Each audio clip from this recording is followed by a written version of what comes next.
No organism lives in isolation. From the bacteria in the soil to the blue whale in the ocean, every living thing is part of a complex, interconnected web.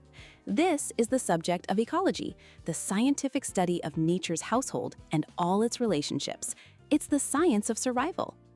Every ecosystem is shaped by two types of factors. First, the biotic, all the living players, animals, plants, fungi, and bacteria. Second, the abiotic, the non-living stage and its rules, temperature, water, sunlight, and soil. These physical factors determine who can even live there in the first place. To make sense of this complexity, ecologists zoom out through different levels. It starts with a single organism, like one wolf. Then a population, its wolf pack. Then the community, which includes the wolves, the elk they hunt, the trees, and the birds. Add in the non-living environment, the soil and the rain, and you have an ecosystem. Group similar ecosystems and you get a biome, like a rainforest.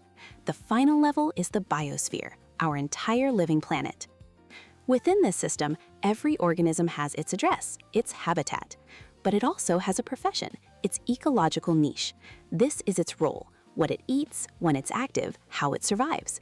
And a fundamental rule applies. No two species can hold the exact same job in the same place for long. They'll compete until one is forced to adapt or leave. The variety of all these jobs and players is called biodiversity. It's life's insurance policy. A system with high biodiversity is more stable and resilient. If one food source disappears, there are others to take its place. To study ecology is to realize we aren't separate from this web. When we protect a single forest, we are protecting the very systems that keep us all alive.